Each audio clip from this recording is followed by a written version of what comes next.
تاریخ کہتی ہے کہ دنیا کا پہلا ایٹم بم 6 اگست 1945 کو جاپان پر گرا تھا۔ لاکھوں انسان راکھ بن گئے، لیکن اس دھماکے کی تپش سے ہزاروں میل دور برٹش انڈیا کے ایک گاؤں میں ایک سہاگن کی جوانی اور ایک بوڑھے کا غرور اس بم کے گرنے سے بہت پہلے جل کر خاکستر ہو چکے تھے۔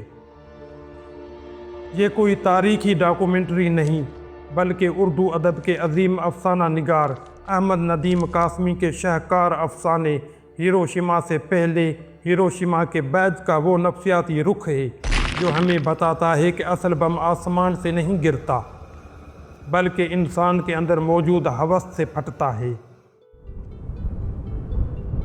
کہانی کا مرکزی کردار شمشیر خان بظاہر ایک کسان ہے، لیکن وہ گاؤں کے سود خور مہاجن کے بھاری قرض تلے دب چکا ہے۔ نفسیاتی طور پر وہ ایک ایسا تاجر بن گیا ہے جس کے لیے انسانی رشتوں میں زیادہ کھاتے میں لکھی رقم اہم ہے۔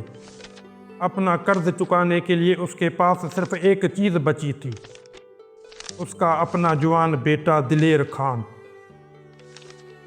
دلیر کی ابھی حال ہی میں شاداں سے شادی ہوئی تھی، لیکن دوسری جنگ عظیم چھڑتے ہی شمشیر خان نے ایک خطرناک سودا کیا۔ اس نے مہاجن کا قرض اتارنے کی خاطر اپنے ہی بیٹے کو چند روپوں کے عوض فوج میں بھرتی کروا کر موت کی منہ میں دھکیل دیا۔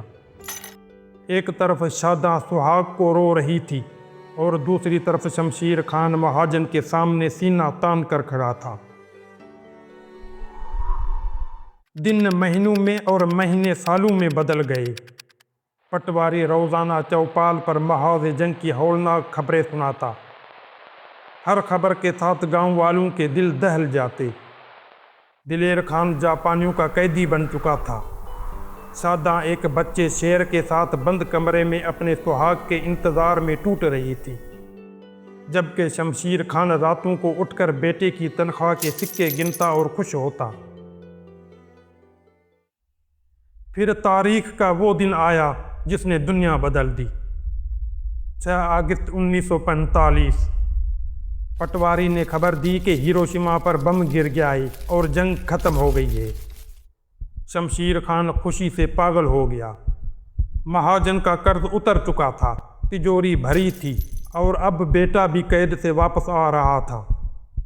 لیکن جب وہ اس خوشی میں گھر پہنچا تو گھر خالی تھا۔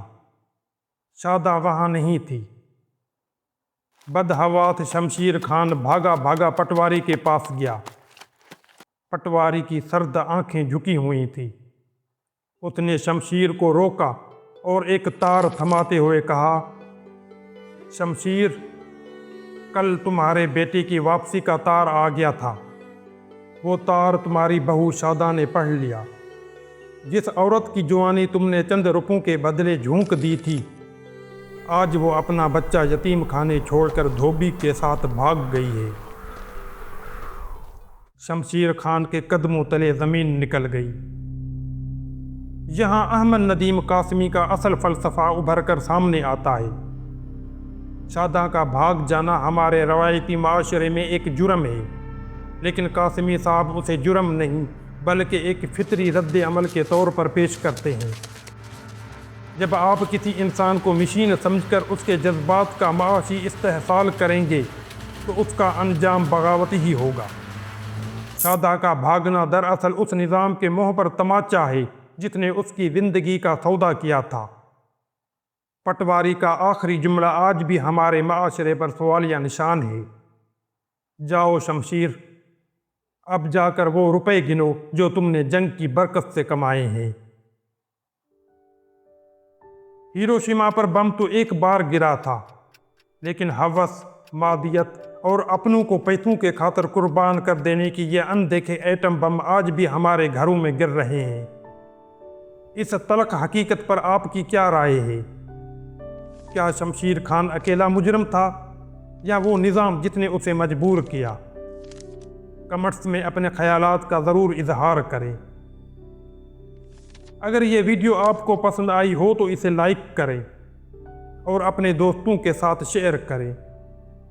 اگر اس تجزیاتی سفر نے آپ کو کچھ نیا سوچنے پر مجبور کیا ہے تو قلم کا سفر کو سبسکرائب کریں اور بیل آئیکن کو دبا دیں۔ اگلی داستان تک حقائق کی تلاش جاری رکھیے۔ خدا حافظ۔